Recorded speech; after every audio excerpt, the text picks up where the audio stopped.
hôtel de la place. À l'heure où je vous parle, ils sont en train d'être convoyés dans un hôtel de la place pour être suivis. Donc c'est une situation vraiment qui survient chez des personnes très vulnérables, les talibés.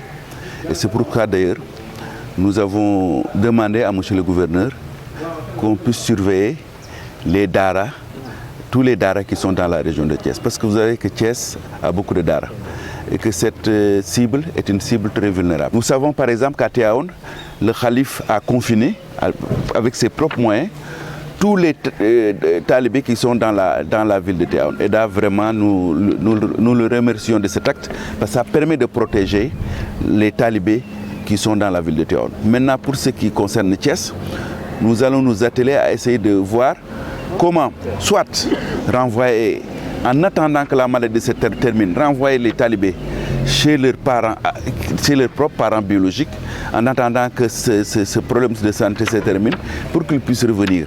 On ne pourra pas les laisser comme ça entassés à 100 personnes comme ça.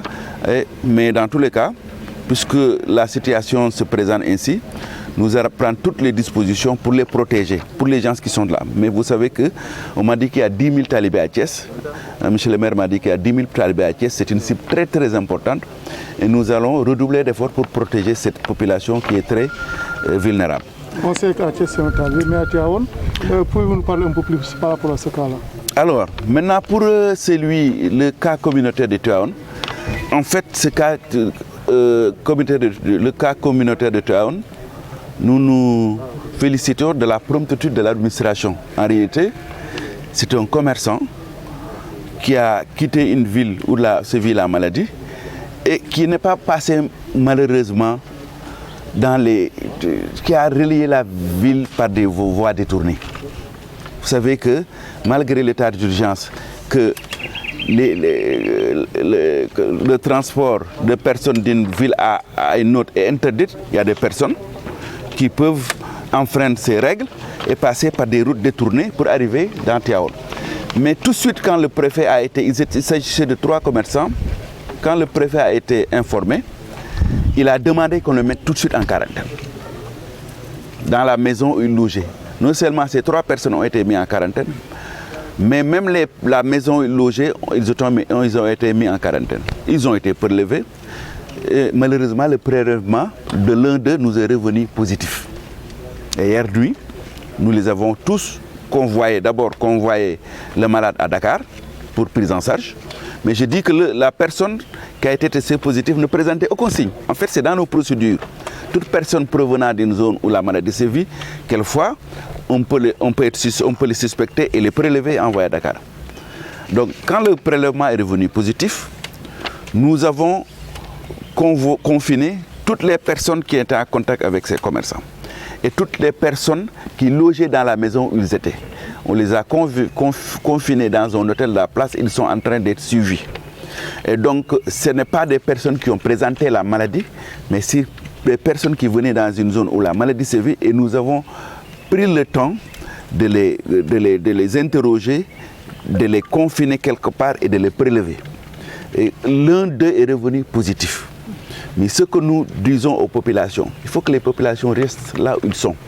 En état d'urgence, les gens ne devraient pas essayer de passer outre les mesures administratives qui sont en rigueur pour essayer, ne serait-ce que pour vendre ou avoir de l'argent et fouler aux pieds les mesures qui sont en place. Et ça, vraiment, nous le regrettons parce que ces personnes ne devraient jamais être à Tivaouane. À Tivaouane, il y a combien de personnes qui ont été confinées? Donc, à Tivaouane, nous en sommes à 14 personnes qui sont actuellement confinées et sous surveillance.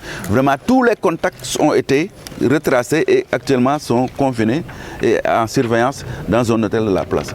Et nous espérons et nous demandons au bon Dieu que ça s'arrête là. Le cas de Tivaouane, il est suivi où exactement? Il est à Dakar actuellement, il est hospitalisé à l'hôpital de Daral Diam, que je dis à l'hôpital Diamniadio de Dakar. Ouais. Donc, je suis cas communautaire am fi Thiès.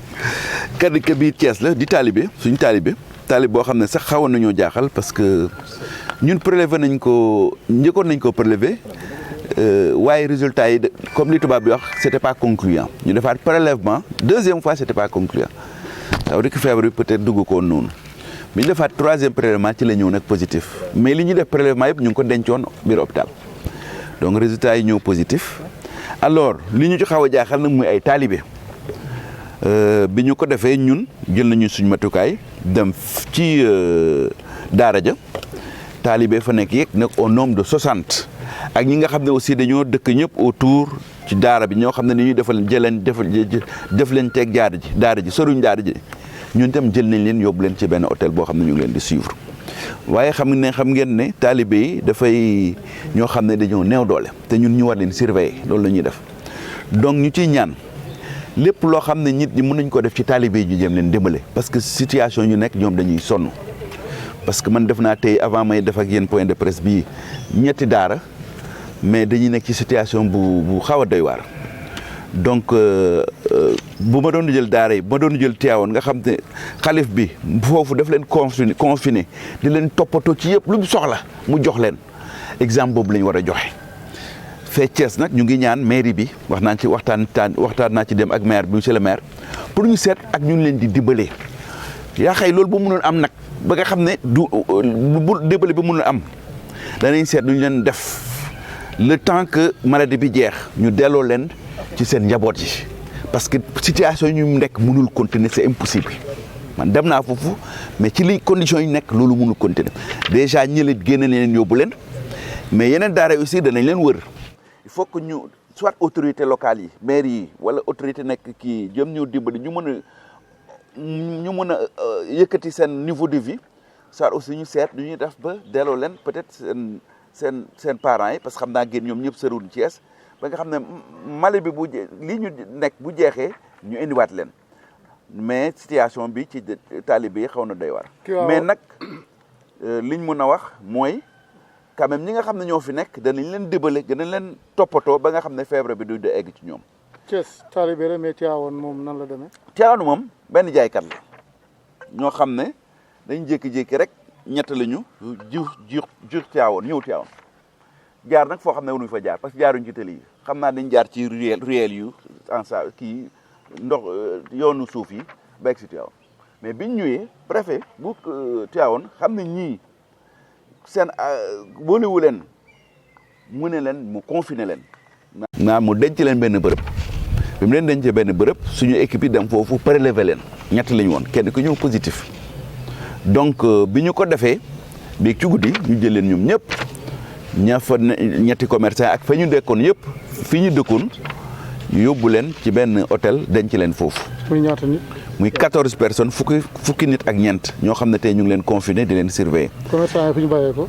donc ci benn zone boo xam ne maladie mu nga foofu donc loolu foofu laa ci mën a am ci kii bi mais foofu la nekk donc li ñu bëgg a wax ñoom nañu toog képp koo xam ne parce que état d'urgence mooy ku nekk fa nga nekk bu fa jógee bu nekkee da ngay jaay kat toogal foofu nga jaay c'est pas la peine ngay jéem a naxante ak policier ak gendarme bi pour jéem a dugg parce que musiba rek ngay indi parce que Tivaouane mën na toog sans am dara bu nekk ñoo njabuñ fenn mais ñoom aussi ñun ñoo koy gàddu ñu indi ko et loolu c'est pas normal il faut que ñu arrêté ko donc gouverneur dana gën a jël ay décisions pour que tous ces clandestins là di jaar par des routes détournées ñu arrêté leen et ñu daan leen bu leen war daan ñu daan leen également parce que c'est pas normal donc loolu aussi vraiment il faut que ñu sensibiliser population yi nit ñi nañu toog fi ñu dañ toog seen kër nañu toog seen dëkk yi bu kenn demati fenn ñun Thiès toogoon nañ ma xeexoon nañ ba matul woon benn cas mais effectivement loolu moo ko indi maladie bi du jékki rek virus bi du jékki rek di dox ba ñëw Thiès nit moo ko fi indi mais bu nekkee ne maintenant ñooñu toogoon nañ fa ñu nekk du fa egsi mais gouverneur dana jël dana joxe instruction. fi mu nekk nii taalibe yi dañ leen war a jëlee ci mbedd bi. bien sûr ça c'est une nécessité yow danañ ko wax ak gouverneur ñu fex ñu jëlee leen ci mbedd mi seen actuellement à l'heure où nous sommes seen taalibe waratuñu ci mbedd te dañ ci ay décision fii Thiès pour que benn taalibe dootul nekk ci mbedd. donc recherche active de cas yi nga doon wax. foo leen ci toll ñu commencé nañ ko parce que en fait mooy li ñuy wax parce que même lu ngeen di gis nii li tax ñu def diagnostic bi c'est la recherche active de cas mooy bu nekkee da nga am seetlu ngay xool nga xam ne yaa ngi ci dëkk nga jékki-jékki gis ñoo xam ne ñëw nañ foofu quand même il faut que nga jéem a dem saytu pourquoi ñooñu fan lañ jóge fu ñu nekk ak nga seet fa ñu nekk est-ce que maladie ba amul foofu bu ñu fa amee boo amee tuuti seetlu rek mun nga dem prélever leen xool et loolu moo tax ñu diagnostiqué malade boobu. Docteur, vous avez dit que Thiès est resté pendant 21 jours. 21 jours sans cas, waaw. C'est dire que le talibé qui certainement n'a pas voyagé a été contaminé par quelqu'un?